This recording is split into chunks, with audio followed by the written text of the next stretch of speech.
I realized the bunnies love the birds.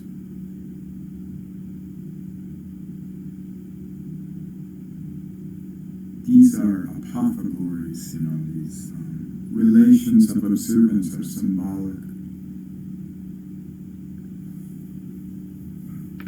You drop the meanings of previous conviction.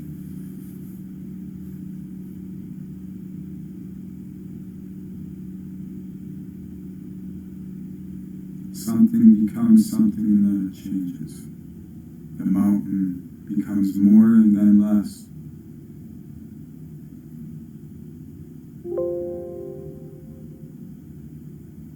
So we're in the river flowing, the conscious awareness from a happening to a something or other. How you know or don't know is the isness, the void of conception, which allows us to conceive of potential. And of all things, we create a replication to this. And the creation is the spirit, something growing through us. It could be psyche. It's a huge cacophonic symphony. It's that, and it's less, and it's more, and it's whatever you can conceive. That's cult personality, that's Aquarius. The mind, pure mind. Tethered deep, deep within to the Scorpio square.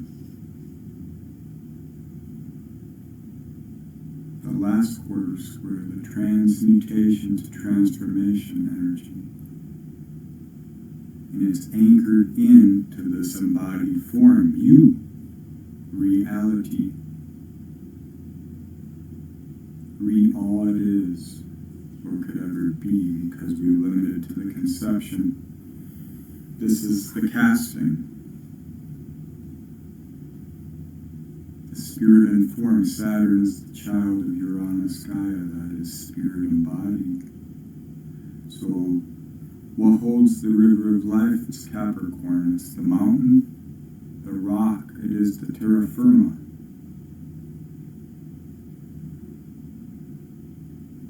So the embodied form of that through the Taurian square, the opening square, the foundation, is what does it generate? What is the spirit growing there? What is the bloom? It is a direct measure of self-worth, which is compassionation, which is the reflection, the solid foundation that holds the purity of the fire of your spirit, the spirit of human heritage, of life heritage, of existence. So how do you honor that without honoring it in mind? You have to release conception and become. And you can only do that when you're not in judgment of it. But to get there is the meaning, it's the nutrition for the spirit to grow in awareness, for you to hold meaning in a conviction, which is ignorant.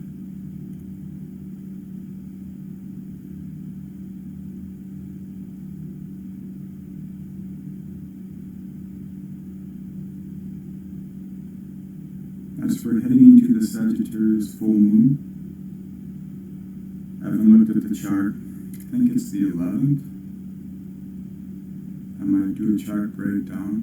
I'm just feeling into the energy, and it's just reading the apophthegores of yourself in relation.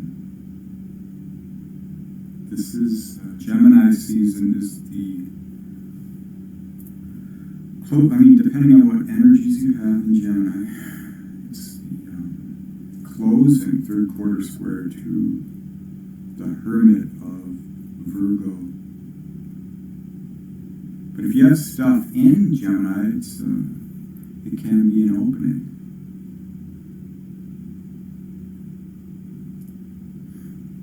And so what's rising is this passion thing, the Leo thing, the fire. We hold the Seven of Wands, we're moving into that power of self-authority through recognition and relation. If you're caught in the mind, then the virtues of the numbers will possess you. If you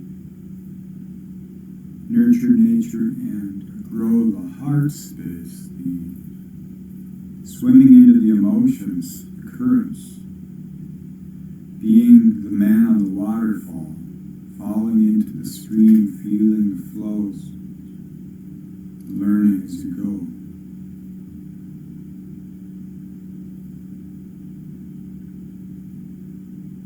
That's a good way to get that tension into form. Make use of the experiences. Now the opening square from the Hermit, Virgo, is Sag, and that's where the full moon is, and the Gemini-Sag axis. Gemini is the opening unconscious happenings of the Capricornic systematic ways of being. It's the details on the mountain, it's the data, it's what you can see without getting too deep into it, because if you do, you will spoil the sanctity of that edifice. So you must follow the grooves, you can't get too deep. So some will be pulled into that, they'll be blinded by the observation of the happenings of the world, and others will go deep into the scorpionic unconscious Gemini, the space between the walls of light and dark, to trying into that Libra energy, that relational understanding of your own self-worth as it's rising through the Promethean archetypes of chironic mercurial waves bound to the conceptions. So we're releasing myth because we're making space to grow anew, and this is how cultures rise from broken dreams. Now it's more collective, but it happens forever.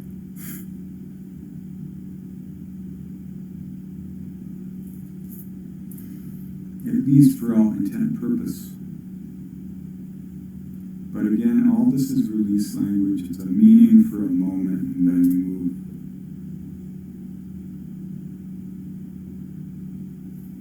So these are very hermetic times.